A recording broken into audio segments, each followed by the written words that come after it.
Mga kwento ng pag-ibig, kwento ng pag-asa at mga kwento ng buhay dito sa Barangay Love Stories. Love Stories.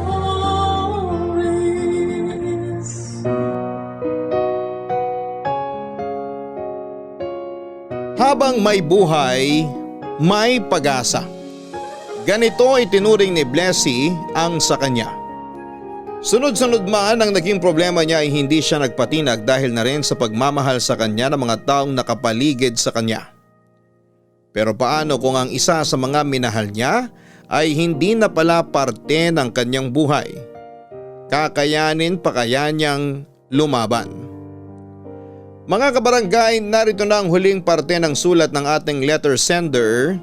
Sina Blessy at Archie na ba ang magpapatunay na may forever? Alamin natin yan dito lamang sa mga kwento ng pag-ibig, buhay at pag-asa sa nangungunang Barangay Love Stories. Dear Papa Dudut, magandang araw mga kabarangay. Magandang araw din sa inyo, Papa Dudut. Ako po ulit si Blessy, 53 years old, hiwalay sa asawa at walang anak. Lagi pong sinasabi na ang pagpapakasal ay hindi parang kanin na kapag napaso ay basta-basta na lamang iluluwa. Minsan ko na rin pong nasabi ang mga katagang yan. Pero ang kaso ko ay hindi po ako napaso sa init ng kanin. Ako mismo ang nagpasya na iluwa ito. Kung babalikan ang mga nauna kong kwento ay parang nakakainggit na sa akin napunta ang taong gusto kong maging akin, si Archie. Pero hindi para sapat na makatuluyan mo lamang ang taong gusto mo. Kailangan mo rin palang alagaan ng relasyon ninyo kasabay ng mga problemang susubok sa tatag ng inyong pagsasamahan. Sa kasamaang palad ay hindi ko po naalagaan ng buhay mag-asawa namin ng lalaking pinakasalan ko. Isinakripisyo ko ang pagsasama namin para may pagpatuloy niyang maging masaya kahit na wala na ako. Nung iniwan ko ang asawa ko ay sa La Union po ako dumiretso. Naisip ko na wala na akong ibang mapupuntahan pa kundi ang bumalik sa mga magulang ko. Sa kanila po ako nagsimula ulit at tinanggap naman po nila ako. Pilit kong ibinalik sa dati ang sarili ko. Nagtayo ako ng maliit na kainan ng panghapong merienda sa tapat ng bahay namin. Naging mabenta naman po ito lalo na at ang bahay namin sa probinsya ay napapalibutan ng mga opisina at malapit din sa eskwelahan.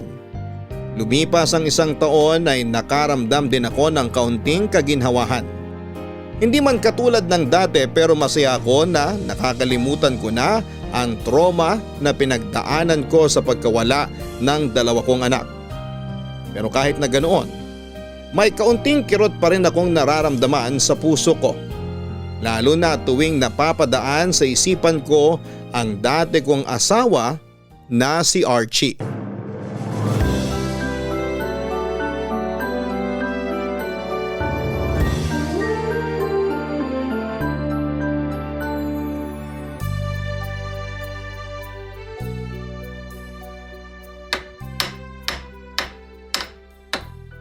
Ayan, tapos na.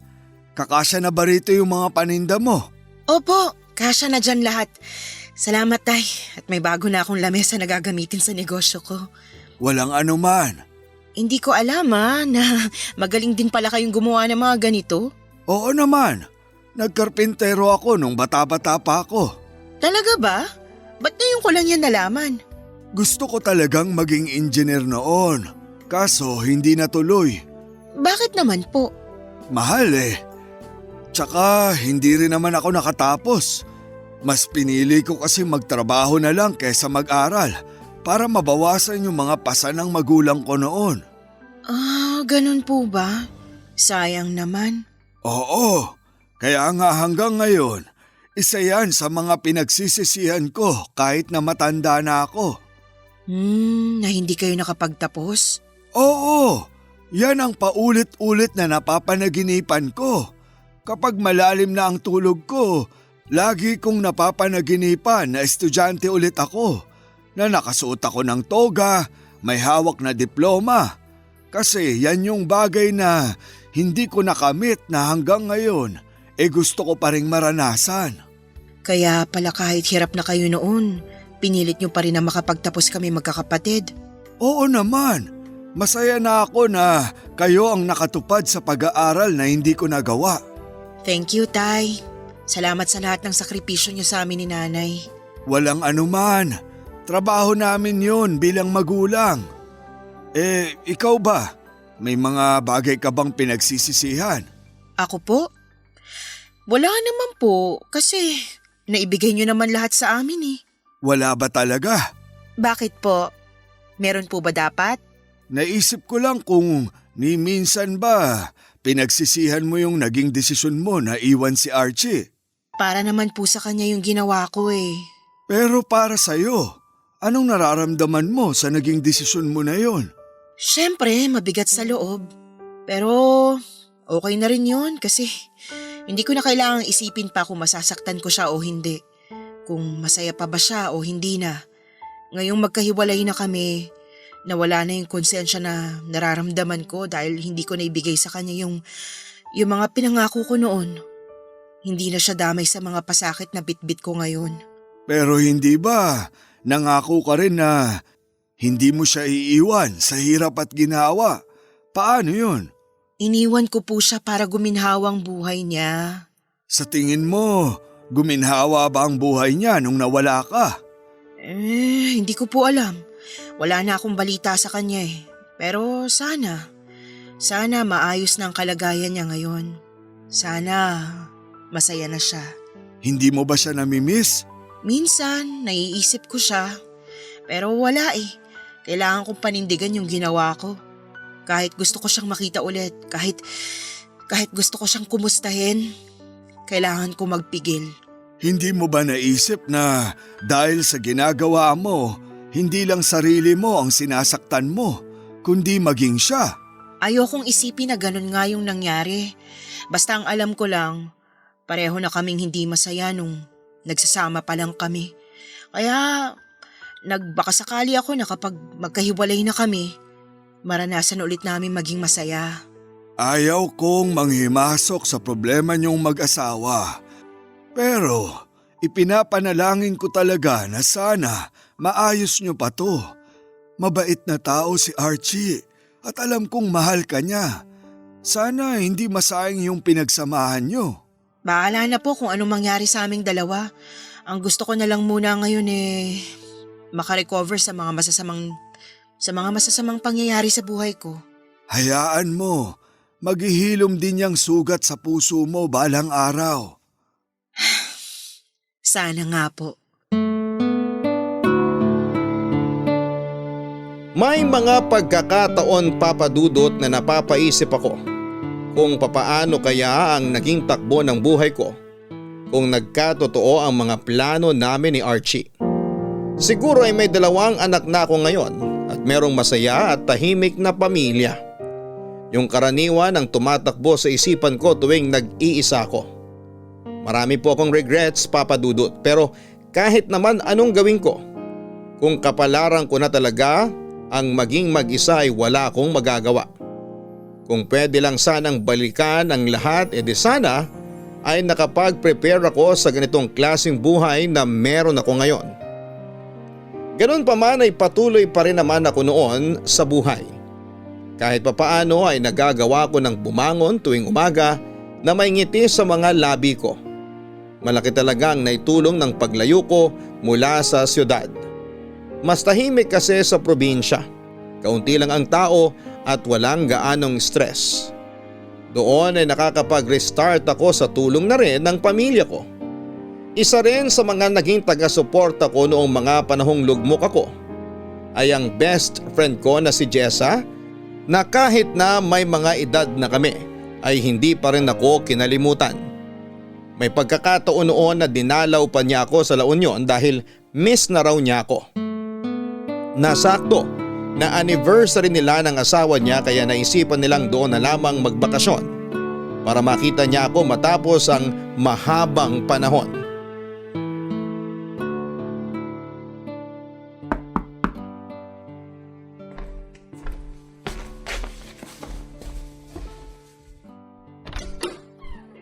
Blessy! Jessa! Pasensya na. Hindi ko na kayo nasundo sa terminal. Okay lang. Nag-tricycle na lang kami papunta sa hotel. Malapit lang naman pala. Pero itong bahay nyo, dito ako nahirapang maghanap. Yung tricycle na sinakyan ko parang hindi taga rito. Inikot-ikot ba naman ako? Ang mahal tuloy ng arkila. Papasok kasi tong sa amin. Sabi ko naman sa'yo, pangalan ni tatay ang pagtanong mo. Hindi ako sikat dito sa amin. Hayaan mo na, ang mahalaga nandito na ako. Nasaan pala mag-ama mo? Nagpaiwan sila sa hotel, pagod sa biyahe. Ay, ganun ba? Sayang naman. May binili pa naman akong pagkain para sa inaanak ko. Ibigay mo na lang bukas. Dadaling ko sila dito. Ah, sige. So, ano na? Kumusta ka na? Heto, maganda pa rin naman. Oo, blooming ka nga ngayon. Siyempre, palaging may dilig. Masipag na pangasawa ko eh. Eh di, ikaw nang may masipag na asawa. Para mo namang sinabi na tuyot na ako kasi wala na akong asawa ngayon. Actually, hanggang ngayon ba solo flight ka pa rin? Wala ka pa bang pinapalit sa asawa mo? Kailangan bang palitan? Aba, kung gusto mong manatiling tuyot, edi wag mo nang palitan. Pero seryoso nga, wala kang jowa ngayon? Wala, matanda na ako para dyan. Ano ka ba? Walang pinipiling edad ang pag-ibig. Pwede kang lumandi kahit marami ka ng wrinkles. Okay na ako sa huli. Hindi ko na kailangan ng bagong pag-ibig. Alam ko kung bakit. Bakit? Kasi mahal mo pa rin sa Archie, no? Jessa naman, naka-move on na ako dyan. Dumayo ka ba talaga rito para ibalik ang nakaraan? Hindi naman. Baka lang kasi gusto mong makibalita kay Archie. Nagkausap kami last month. Talaga? Anong sabi niya? Uy, interesado siya.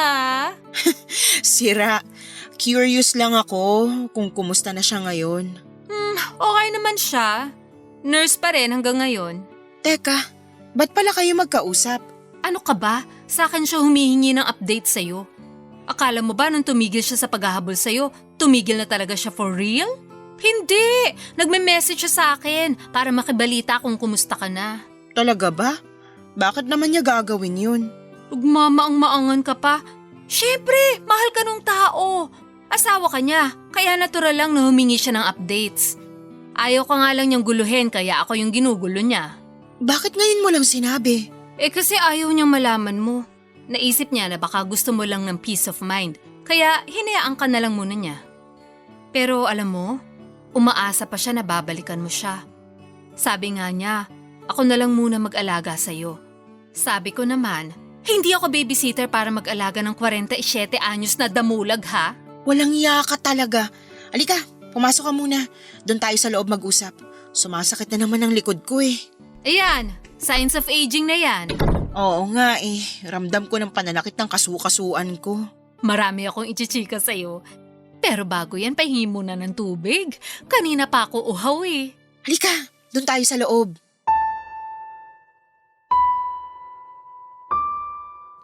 Dalawang taon na noon simula nang nakipaghiwalay ako kay Archie Papadudut. Sa panahong yon ay aaminin kong nakaramdam ako ng pagsisisi sa ginawa ko. Tama nga ang sinabi sa akin noon ni tatay na baka pagsisihan ko ang gagawin kong pakikipaghiwalay sa kanya. May mga moments kasi noon na bigla-bigla ko na lamang naaalala ang dati kong asawa. Lalo na tuwing ginagawa ko ang mga bagay na dati niyang ginagawa para sa akin. Tulad na lang tuwing sumasakit ang puson ko. Palagi niya akong minamasahe para mabawasan ang sakit na nararamdaman ko. Namiss ko rin ang mga pasalubong niyang midnight snack tuwing natatapos ang shift niya sa ospital. Pati na rin ang mga pang-iinis niya sa akin kapag napapansin niyang masama ang timpla ko. Lahat ng iyon, Papadudot, ay itinapon ko dahil lang sa kagustuhan kong malayo siya mula sa buhay kong wala nang ibang natanggap kundi puro pasakit. Napapatanong tuloy ako kung tama ba ang ginawa ko. Kung masaya na ba siya ngayon. Kung may bago na ba siyang kinakasama. Kung minsan ay pumapasok din ba ako sa isipan niya. Natatakot naman ako noong mangumusta sa kanya dahil alam kong napakalaki ng kasalanang nagawa ko sa kanya. Takot din akong malaman na baka may iba na siyang mahal, Papa Dudut. Pero dumating po ang araw kung kailan ay nakabuo ako ng kumpiyansa at tapang. Noong nabigyan ako ng pagkakataong bumalik sa Maynila, ay naisipan kong kitain si Archie, Papa Dudut. Papa Dudut, saktong birthday noon ni Jessa kaya may dahilan ako para lumuwas sa Maynila. Nagpaalam ako sa mga magulang ko na dadalo ako sa birthday party ni Jessa kahit na ang totoong pakay ko naman. Nang time na yon ay ang makita si Archie. Habang nasa biyahe ay hindi ko maiwasang magbalik tanaw sa nakaraan. Kung papaano ko nakilala si Archie sa bus terminal. 25 years old lamang ako noon. Nakakatuwang isipin na ang pagkikita namin yon ay nauwi sa ganitong sitwasyon. Totoo nga na napaka-unpredictable ng mga pangyayari sa buhay natin. Habang papalapit na ako sa lugar, na minsan ko nang tinakasan ay sobrang lakas ng kaba ng dibdib ko. Magkahalong takot at excitement ang nararamdaman ko. Pagkarating ko sa Maynila ay sinalubong ako ng mga naglalakihang building at billboard sa may EDSA. Nakakapanibago dahil ngayon lamang ulit ako nakapunta doon matapos ang mahabang panahong pagtira ko sa probinsya. Dumiretso ako sa bahay nila Jessa dahil nag-offer siya na doon muna ako magstay habang nasa Maynila ako. Mas makakatipid daw ako kesa mag-check-in pa sa hotel kaya pumayag na rin ako. Tinulungan ko siya sa paghahanda para sa party niya kinabukasan. Papadudot sa buong birthday celebration ni Jessa, wala akong ibang iniisip noon kundi si Archie, lalo na noong mga oras na yon ay alam kong magkalapit na lamang ulit kaming dalawa. Ano, napagod ka ano? Oo, ako yung birthday celebrant pero ako yung inalila nyo ngayong araw. Grabe! Mabuti na lang pala nandito ako ngayon. Paano ka na lang kung wala akong katulong mo? Kaya nga eh. Magpahinga ka na lang muna dyan. Ako na magliligpit dito. Salamat ha, laking tulong mo talaga ngayong araw. Hindi bale, babawi ako sa iyo bukas. Mag-girl banding tayo. May lakad ako bukas eh. Saan naman? May date ka? Wala. May gusto lang akong kitain. Sino? Si Archie ba? Si Archie no? Oo, siya nga. Oh my gosh! Muling ibalik na ba ang tamis ng pag-ibig? Baliw! Kukumustahin ko lang siya. Uwe, sabihin mo na ang totoo. Comeback na ba to? Hindi nga. Ano ka ba? Eh di hindi. Pero bakit mo naman siya gusto makita? Wala lang. Bawal ba? Naku ha, kumikirenking na ulit ang best friend ko ha. Luka-luka ka talaga. Pero alam mo ba kung saan siya mahahanap? Wala na ba siya sa dati? Hindi ko alam. Samahan kita, gusto mo? Kahit wag na. Magpahinga ka na lang. Alam kong napagod ka ngayon eh.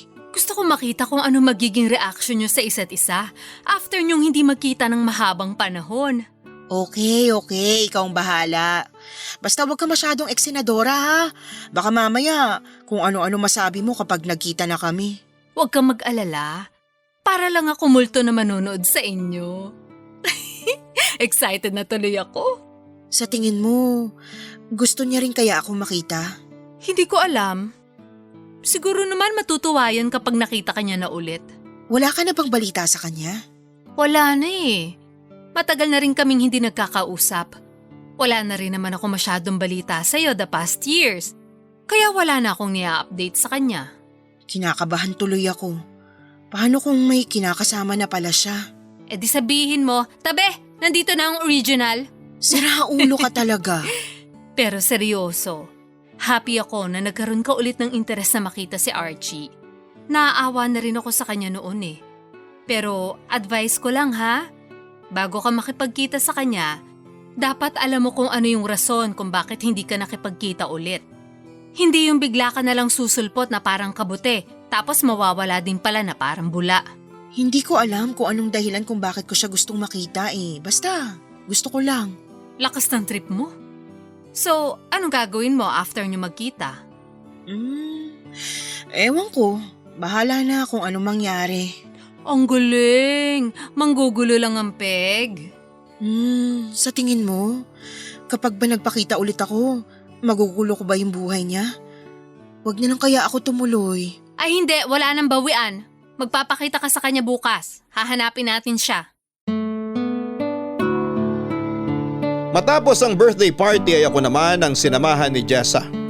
Tinulungan niya ako para makapaghanda sa muling pagkikita namin ng dati kong asawa. Una naming pinuntahan ang dating bahay na tinitirhan namin ni Archie. Kaso'y napag-alaman naming matagal na pala siyang lumipat ng tirahan. Sa pamamagitan ng Facebook ay sinubukang hanapin ni Jessa kung saan maaaring nakatira si Archie. Sa aming dalawa ay mas teki kasi ang kaibigan kong yon, Papa Dudut. Napag-alaman namin na sa Sampaloc na pala nakatira si Archie. Doon ay nagtanong-tanong kami kung may nakakakilala ba sa kanya. Matapos nga ang ilang oras na paghahanap ay isang lalaki ang nakausap namin, Papa Dudut. Caretaker siya sa isang apartment kung saan ay kasalukuyang nanunuluyan noon si Archie. Itinuro niya kung saan ang lugar na hinahanap namin at sobrang lakas ng kaba sa dibdib ko ng mga oras na yon, Papa Dudut. Hindi ko kasi alam kung papaano ko haharapin si Archie. Hindi ko alam kung ano ang sasabihin ko sa kanya at hindi ko rin alam kung ano nga ba talaga ang dahilan kung bakit ko siya gustong makita. Pero ang kaba na nararamdaman ko sa dibdib ay napalitan ng sakit. Nasa malayo pa lang kami ay tanaw ko na kaagad si Archie. Nakatayo ito sa tabi ng isang motor habang sinusuotan ng helmet ang isang babae. Pareho silang sumakay sa motor at agad na umalis. Ang sakay nitong babae ay nakayapos pa sa kanya, Papa Dudut. Pagdaan nila sa amin ay agad akong tumalikod para hindi niya ako makita at para na rin maitago ang nararamdaman kong bigat sa dibdib. Pagkatapos nito ay inaya ko na lamang si Jessa na umuwi na at ang kagustuhan kong kitain ulit si Archie ay hindi ko na ginawa pa.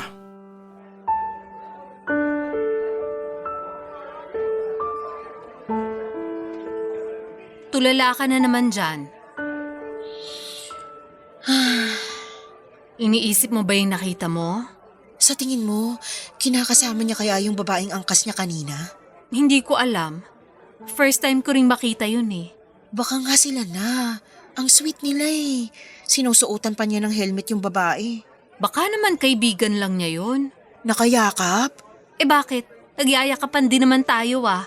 Iba yun kasi pareho tayong babae. Ibang usapan na kapag lalaki at babae nang nagyayakapan. Tingin mo magkaibigan lang yun? Bakit naman hindi? Sa panahon natin ngayon, sobrang open na ang mga magkakaibigan. Wala nang mali siya kahit magyakapan. Malakas talagang hinala ko na kinakasama niya na nga yun. Selos ka? Hindi. Masaya ako na nakahanap na siya ng bagong pag-ibig. Iba yung sinasabi mo sa itsura mo ngayon eh. Masaya daw pero parang namatayan naman niya mukha mo. Siyempre, may konting kirot din naman akong nararamdaman. Oo naman. Natural lang yung nararamdaman mo kasi mahal mo yung tao. Pero wala na akong karapatang magselos kasi wala na kami ni Archie. Asawa ka pa rin niya. Asawa mo pa rin siya. May karapatan ka pa rin magselos. Ako mismo nagsabi sa kanya na maghanap siya ng iba. Sinabihan ko siya nung naghiwalay kami na maghanap ng babaeng magpapasaya sa kanya. Kasalanan mo naman pala eh. Alam ko. So, ano nang gagawin mo niyan? Uuwi na lang ako sa La Union. Hindi ka na makikipagkita kay Archie? Hindi na. Mukhang tahimik naman na ang buhay niya eh. Masaya na ako na makitang nasa maayos na siyang kalagayan.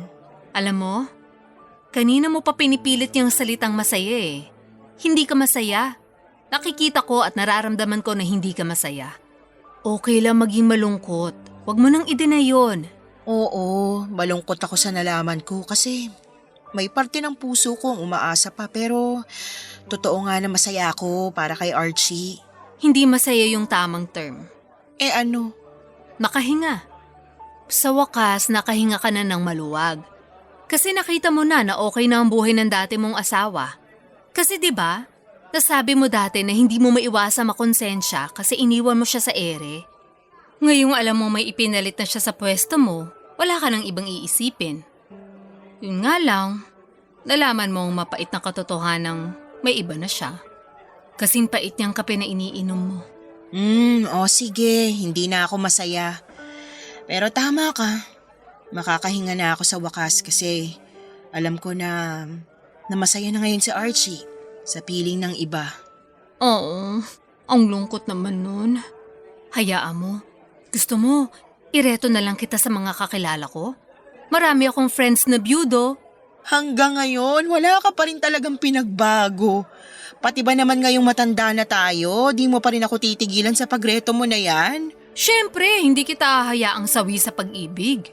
Wag na, masaya na ako sa buhay ko bilang probinsyana. Okay, sabi mo eh. Take out na natin tong kape. Sa bahay na lang tayo. Magluluto ako ng chili garlic, pasalubong mo sa tatay mo. Uy, gusto ko yan! Tsaka, kailangan ko na rin magpahingi. Sumasakit na naman yung puson ko.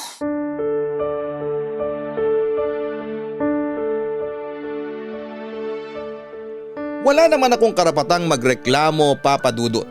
Ako naman kasi ang may kasalanan ng lahat. Ako ang umalis at ako rin ang nag-utos sa sarili kong asawa na maghanap na lamang siya ng ibang babae sa pag-asang magbabago pa ang buhay nito. At mas magiging masaya siya kapag malaya na mula sa piling ko. Ipinagtulakan ko siya palayo para hindi na siya madamay sa mga pinagdadaanan kong kalungkutan noon. Noong nakita ko si Archie na nasa maayos na lagay at masaya na sa piling ng iba ay aminado akong sobrang nasaktan ako, Papa Dudut. Kahit na yun naman ang hiling ko para sa kanya. After all ay siya pa rin naman kasi ang laman ng puso ko. Pero wala na akong magagawa pa. Tahimik na ang buhay niya at ayoko na itong guluhin pa. Ilang araw pa akong nanatili sa bahay nila Jessa, Papa Dudut, bago ako tuluyang bumalik sa La Union. Doon ay pinilit ko nang kalimutan si Archie. Itinapon ko na ang bawat pag-asang nararamdaman ko na baka magkabalikan pa kami. Pinanindigan ko na lamang ang desisyong ginawa ko noon dahil ako lang din naman ang punot dulo ng sakit na nararamdaman ko. Ako ang may gawa nito kaya ako mismo ang haharap sa mga naging bunga ng maling pasya ko sa nakaraan ko. Pagbalik ko sa La Union ay pinagpatuloy ko ang simpleng pamumuhay ko doon, Papa Dudut. Mabigat sa dibdib ang mga nakita ko sa Maynila pero pilit ko na lamang tinanggap ang naging kapalaran naming dalawa ni Archie. At least masaya na ang dati kong asawa. Yun naman po ang habol ko kaya ako nakipaghiwalay sa kanya. Papa Dudut, kung masasabi ng iba na malas ang naging takbo ng buhay ko ay hindi pa po natatapos ang kamalasang ito. Namatayan ako ng 2 anak, iniwan ko ang asawa ko dahil dito. Ang buhay na binuo ko sa Maynila ay tinalikuran ko para magtago sa La Union. Akala ko yun ang rurok ng lahat pero mas may malala pa pala.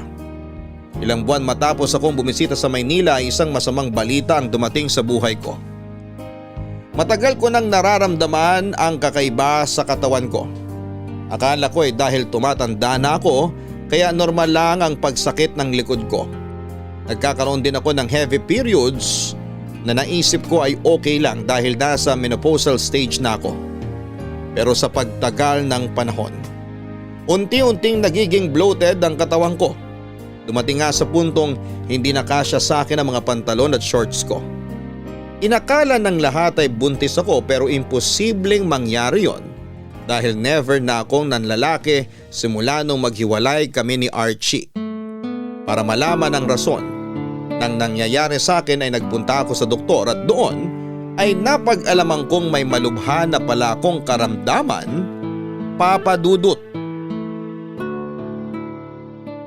Tay, may sasabihin po ako sa inyo. Ano yon, anak? May nalaman po ako masamang balita ngayon. Ano yon? Tungkol saan? Naalala niyo pa ba nung time na hindi ako makabangon sa kama kasi sobrang sakit ng likod ko? Oo, muntik ka na nga naming itakbo sa ospital kaso sabi mo wag na lang. Yun nga po. Nawala na lang yung sakit nung uminom ako ng maraming pain reliever. May kinalaman ba yun sa balitang nalaman mo? May sakit ka ba? Nung time na yon, nagtaka na ako kung may problema ba sa akin. Hindi lang kasi yun yung nararamdaman ko eh.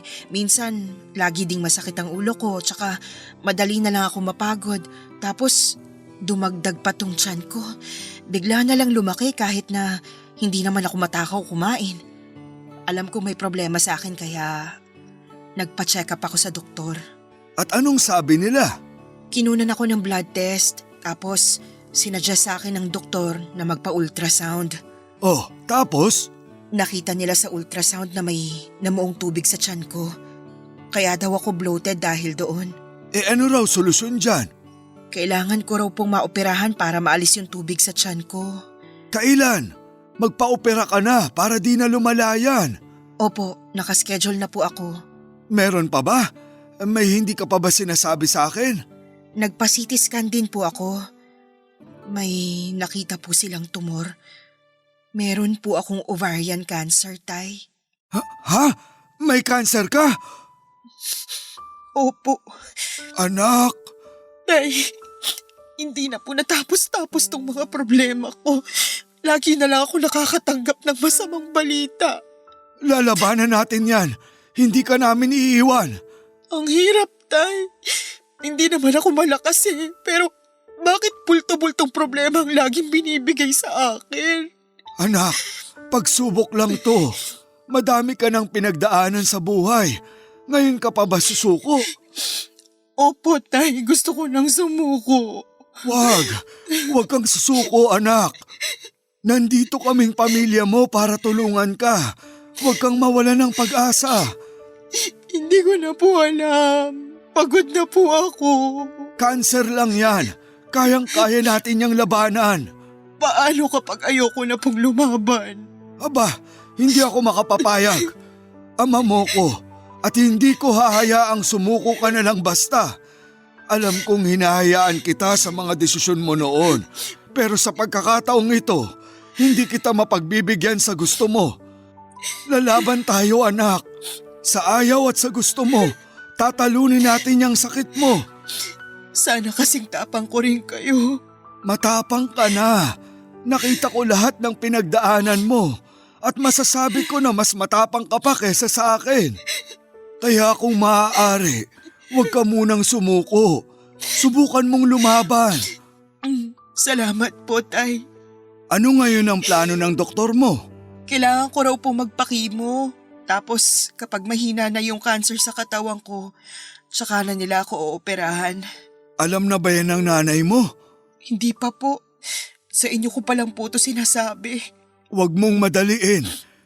Sabihin mo sa kanila ang totoo kapag handa ka na. Basta tandaan mo lang, kakampi mo kami. Kaya huwag kang matatakot na humingi sa amin ng tulong. Maraming salamat po talaga, Tay.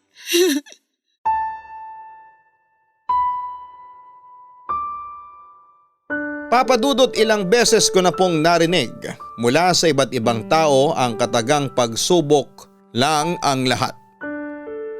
Iniirapan ko na lamang ito dahil sa mahabang panahon ay wala nang ibang dumating sa buhay ko para manggulo kundi puro pagsubok lang.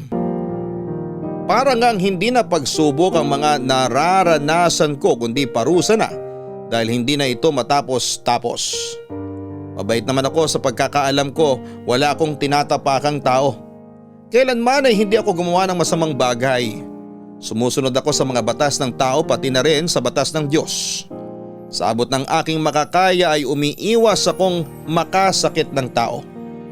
Pero kahit na ganoon, ganito pa rin ang mga pagsubok na ibinibigay sa akin.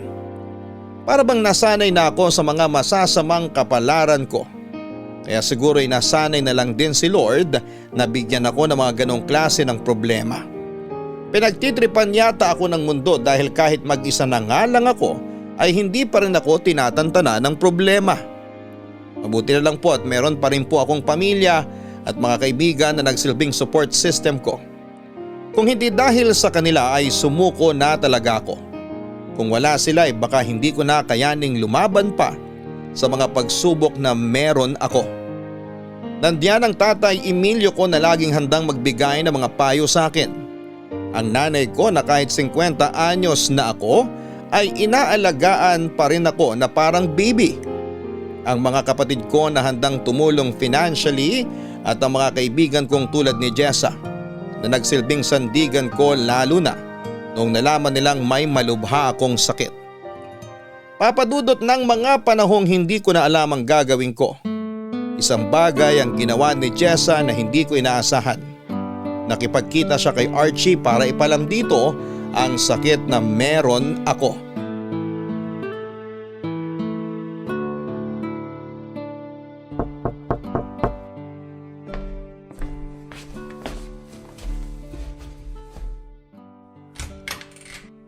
Archie, Jessa?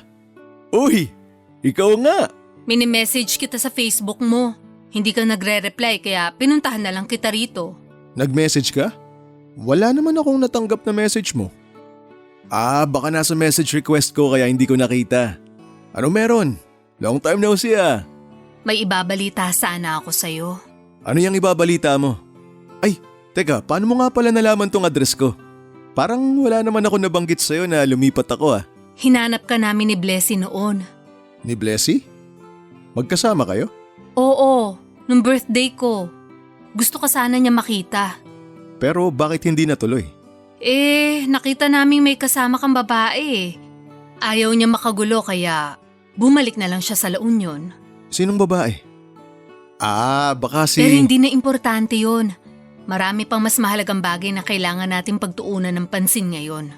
Anong ibig mo sabihin? Kailangan mong malaman ng lagay ngayon ni Blessy. Bakit? May nangyari ba sa kanya? May sakit siya, Archie. Anong sakit niya? Ovarian cancer. Ha? May cancer siya? Kailan pa? Nalaman lang niya nitong nakaraan. Kumusta na siya? Ano nang lagay niya? Ayun, lumalaban naman. Nagpapakimo siya ngayon. Katatapos lang din niyang maoperahan. Ay, Diyos ko, Blessy. Ano nang nangyari sa'yo? Anong gagawin mo ngayong nalaman mo nang may sakit siya?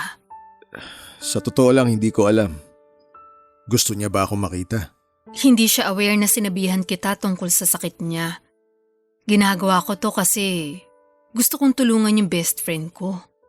Nung nawala ka sa buhay niya, never ko na siya nakitang naging masaya. Archie, please, tigilan niyo na tong tagu-taguan na to. Matatanda na tayo. Huwag niyo namang sayangin yung oras niyo sa ganitong bagay. Hindi naman ako nagsimula nito eh. Pero hinayaan mo. Anong magagawa ko kung ayaw na niya akong makita? May magagawa ka naman kung gusto mo siya makita. Alin ba mas matimbang?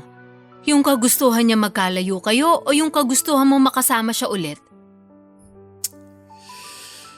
Ay, sorry kung dinamay pa kita sa problema ng best friend ko ha. Ayaw din niyang mangyari to. Ayaw na niyang dagdagan pa yung trauma na dinanas mo. Kaya mas gugustuhin niyang saluhin na lang ang problema niya ngayon. Pero buhay na ang usapan dito kaya… Ayokong mamatay si Blessy na malungkot. Alam kong ikaw na lang ang magpapabalik ng saya sa buhay niya, kaya please, ako na yung nakikiusap. I'm sorry, Jessa. Kung ayaw niya akong makita hanggang ngayon, mas makakabuti siguro na irespeto na lang natin yung desisyon niya na yun. Ganun na lang ba yun? Hahayaan mo na lang siya mamatay mag-isa? Hindi siya mamamatay. Palaban si Blessy. Malalampasan niya din to. Nurse ka. Sa ating dalawa, mas ikaw ang nakakaalam kung gaano kalala ang sakit niya ngayon. Hindi kita pinipilit, Archie. Pero binibigyan kita ng choice at sana piliin mo yung desisyon na magpapasaya hindi lang sa'yo, kundi pati na rin sa babaeng minahal mo.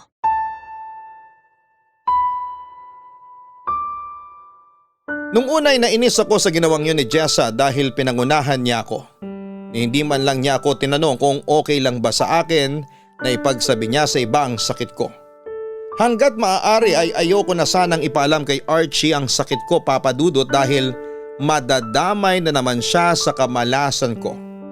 Kung tutuusin ay wala na dapat kaming koneksyon na dalawa dahil matagal na kaming hiwalay at may kanya-kanya na ring buhay.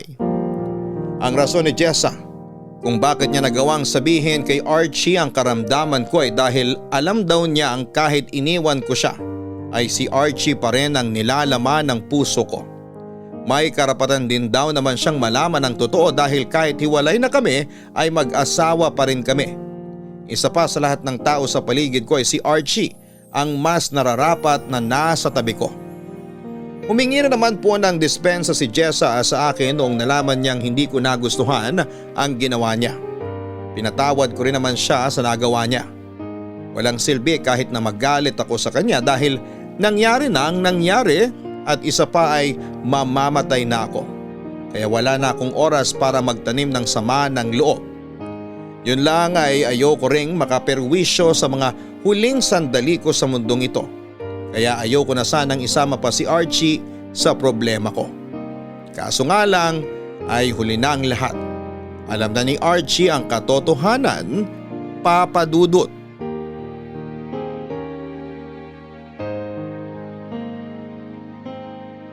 Nung nalaman kong meron akong sakit ay agad akong nagsimula sa pagpapagamot, Papa Dudut.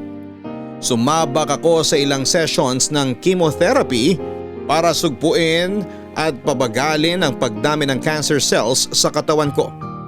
Dahil sa treatment na ito ay unti-unting nagbago ang katawan ko.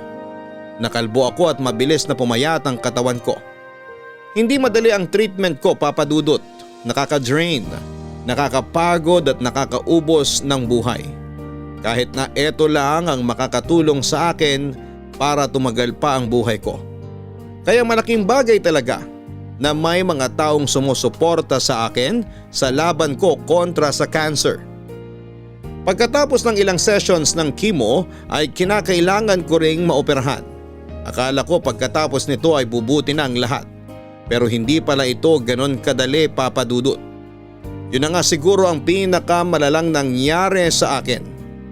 Labas-pasok ako noon sa ospital dahil nagkaroon ng infection ng sugat ko. Sa totoo lang po ay gusto ko nang sumuko. Sinasabi ko kina tatay noon na hayaan na lang nila ako dahil malapit nang bumigay ang katawan ko. Isa pa ay hindi ko naman alam kung bakit o para saan o kanino pa ako lumalaban. Ganon pa man ay hindi nila ako binitawan. Sinamahan nila ako sa laban ko hanggang sa isang araw hindi ko inaasahan na bigla na lamang magpapakita sa harapan ko ang taong matagal ko nang gustong makita. Doon ay agad na nasagot ang katanungan ko. Lalaban ako para sa taong ito. Para sa taong mahal ko, walang iba kundi si Archie, Papa Dudut.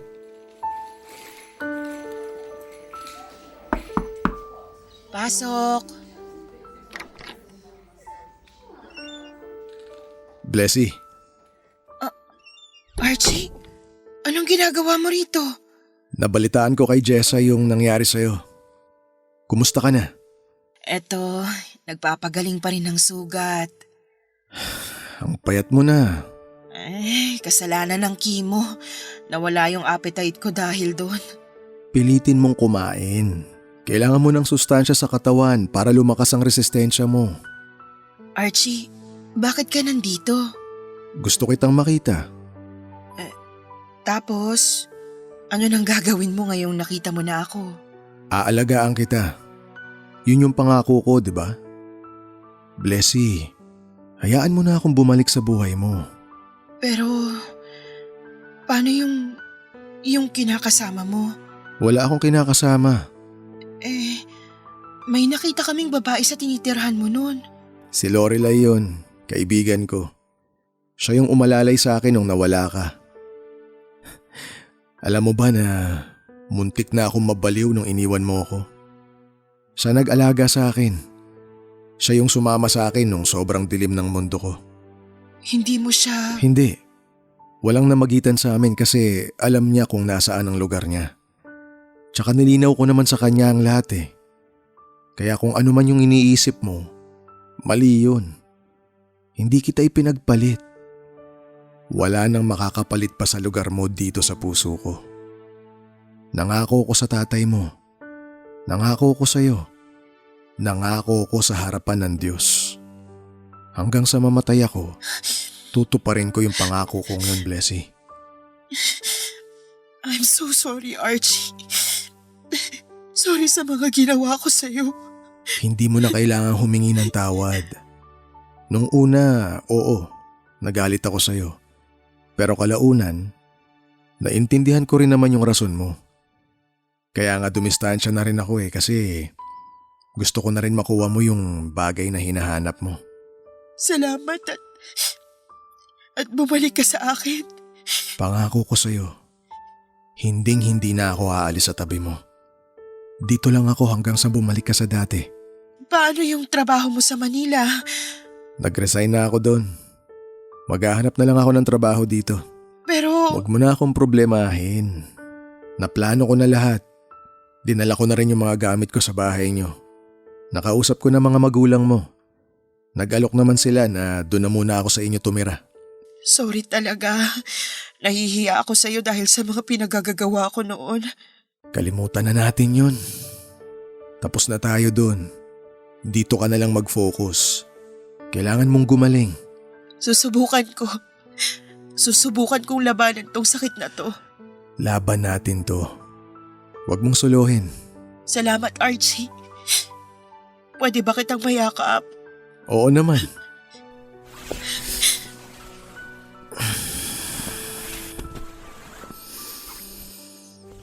I missed you, Blessy. I missed you too. Wala nang hiwalayan, ha? Okay? Oo, wala na.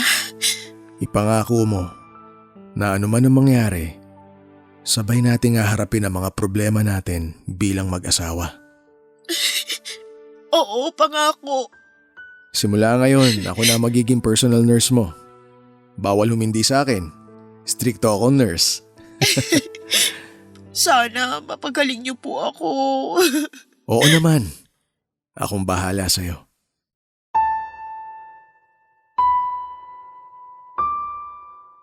Kahit papaano ay nadagdagan ng lakas ko noong muli kong nakita si Archie.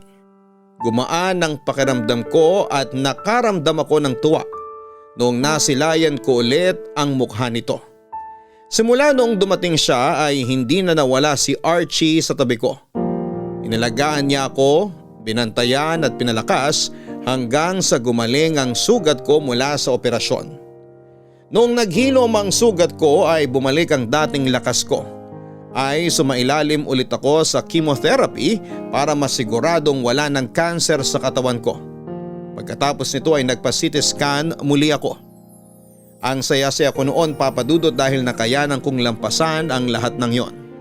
Masaya din ako na kahit nasa bingit na ako ng kamatayan ay hindi ako pinabayaan ng asawa ko. Pero kung akala ninyo ay tapos na po ang lahat ay hindi pa. Dahil noong lumabas ang resulta ng CT scan ay panibagong problema na naman ang dumating. Nakitaan ako ng tumor sa atay, Papa Dudut. Nasabihan naman kami ng doktor ko noon na malaki nga ang chance na kumalat ang cancer cells sa iba pang parte ng katawan ko. Pero hindi ko inaasahan na ganun ito kabilis kumalat. Katatanggap ko pa nga lang ng magandang balita ay agad naman itong nasundan ng bad news. Wala pang isang buwan noon noong natapos ako sa gamutan ko, pero heto't may bagong sakit na naman akong pinoproblema.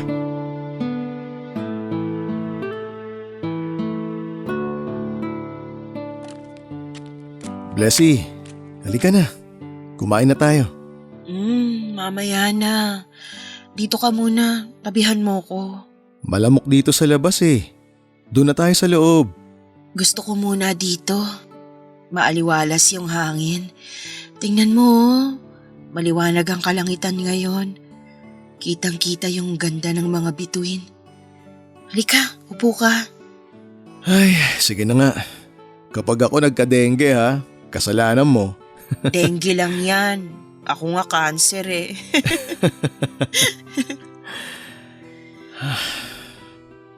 Treatable pero incurable. Anong ibig mo sabihin? Sabi nung doktor ko, treatable naman daw yung sakit ko, pero hindi na to malulunasan pa. Mapapahaba ng gamutan yung buhay ko pero wala nang kasiguruhan kung hanggang kailan ako tatagal. Mahaba pa ang lalakbayin natin. Sa mga gamot natin ngayon, kayang-kaya na nilang patagalin yung progression ng cancer sa katawan mo. Oo, alam ko. Alam mo, nung teenager ako, problema ko noon kung papaano ako magdedebu. Talaga? Bakit naman? Lubog kami sa utang nun eh. Sa aming magkakapatid, ako na dapat yung susunod na magdedebu, katulad ng ginawa nila sa mga kapatid ko. Pero dahil walang pera, hindi natuloy yung debut ko. Nagtantrums nga ako noon eh. Parang ang laki-laki na ng problema ko that time. Ikumpara mo sa problema ko ngayon, parang langgam lang pala yung problema ko na yun. Maliit man o malaki, ang problema ay problema. Hindi mo pwedeng ikumpara yung problema mo noon sa problema mo ngayon. O maging yung problema ng iba sa problema mo mismo kasi magkakaiba naman tayo ng kwento. Naisip ko lang kasi na sobrang dami kong bagay na take for granted noon. Sobrang dami kong oras na nasayang. Ngayong bilang na lang ang mga araw ko, na-realize ko na parang wala palang sense na problemahin ko yung mga pinagdaanan ko noon kasi nga mamamatay din naman pala tayo. Ang laki ng oras na sinayang ko nung nagkahiwalay tayo. Kung may babalik ko lang sana ang panahon, sana hindi ko na lang ginawa yun. Kung alam ko lang na ganitong kahihinatnan ko, sana sinulit ko na lang ang bawat araw ko. Katulad nga ng sinabi ko, marami ka pang oras para bumawi. Hindi pa huli ang lahat. Alam ko, pero nakakalungkot lang na tsaka lang natin marirealize ang lahat kung kailan huli na. Kung kailan bilang na lang ang oras natin para bumawi. Hayaan mo. Simula ngayon, susulitin na natin ang bawat araw natin. Wala tayong oras na sasayangin. Sa tingin mo, aabot pa kaya ako ng 2024? Oo naman. Aabot ka pa ng 10 years. Ay, hindi pala. 20 years. Kailangan mo ring maranasang mangulubot ang muka para naman patas. Alangan naman ako lang ang tatanda sa ating dalawa. Ano yun? Iiwan mo uli ako? Hindi mangyayari yun. Promise ko nga 'di ba na wala nang iwanan. Oo, dapat lang. Kaya wag mo nang iniisip yung mga bagay na yan. Doon tayo sa mga magagandang bagay. Wag doon sa kamatayan. Sorry na. Hindi ko lang maiwasang mag-isip ng mga ganong klaseng bagay. Naisip ko nga rin na baka kaya di tayo nabiyayaan ng anak kasi maaga din pala akong mawawala. Huwag mong isipin yan, Blessy. Hindi yun ang rason. Kung hindi ka binigyan ng anak dahil lang magkakakanser ka pala, edi sana hindi ka na binigyan ng gwapong asawa. Sa bagay, may punto ka rin naman. Lahat ng nangyayari sa atin may rason. May rason din kung bakit hanggang ngayon malakas ka pa rin. May rason kung bakit hanggang ngayon nandito ka pa rin sa tabi ko. Kaya wag mo nang bilangin yung mga natitirang oras mo kasi mahaba pa yan. Oo na, hindi na. Halika na, pumasok na tayo. Pinapapak na ako ng lamok dito eh. Mabuti pa yung mga lamok, nakakakain na. Ako kanina pa ako gutom. Oo, sige na nga, kumain na tayo. Kakain ka ng marami ha? Opo. I love you. I love you too. Papadudot tanggap ko na anumang oras ay maaari nang bawiin ng Diyos mula sa akin ng buhay na pinahiram niya. Kung noon ay para bang may halong galit pa ang nararamdaman ko dahil sa mga nangyari sa akin, ngayon ay buong puso ko na lamang na niyakap ang kapalarang ito. Dati gabi-gabi ako naghahanap ng kasagutan sa mga tanong ko kung bakit ko pinagdadaanan ang mga bagay na yon. Ngayon ay hindi ko na kailangan ang sagot. Sa halip ay ibinigay ko na lamang ang buong tiwala ko sa Diyos, pati na rin ang buhay ko na siya na rin naman ang nagbigay. Kontento na ako, Papa Dudut, masaya na ako. Masaya na ako na nabigyan ako ng mapagmahal na pamilya, ng maaasahang kaibigan at ng lalaking hindi ako iniwan at pinabayaan. Malaki ang pasasalamat ko kay Archie dahil nakilala ko siya. Nagpapasalamat din ako dahil sa kabila ng mga ginawa ko sa kanya, ay mas pinili pa rin niyang bumalik sa buhay ko. Papa Dudut, ilang beses kaming nagkahiwalay ni Archie.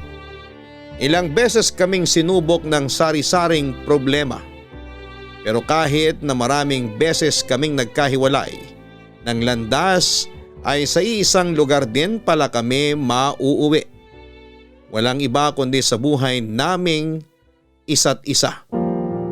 Kung ako po ang tatanungin ninyo ay naniniwala pa rin ako sa invisible string. Naniniwala pa rin ako na kami talaga ang tinadhanang magkatuluyan. Sakto nga na nurse ang napangasawa ko dahil hindi ko alam na magiging pasyente pala ako.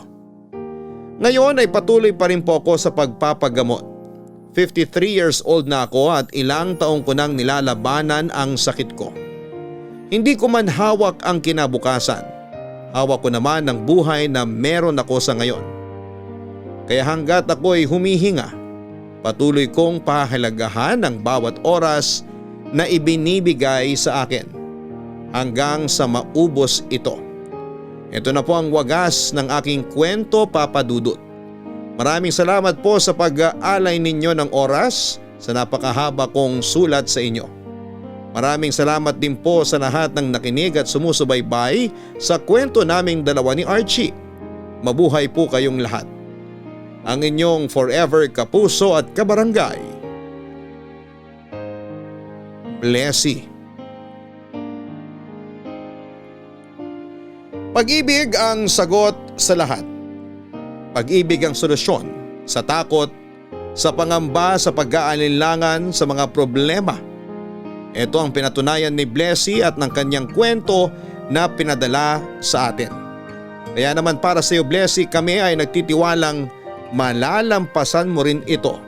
Kumapit ka lamang sa puong may kapal at tiyak na hindi ka niya pababayaan. Isa kang inspirasyon at gusto naming malaman mo na proud kami sa iyo. Hanggang sa muli, maraming salamat po sa inyong lahat. Ako po ang inyong si Papa Dudut.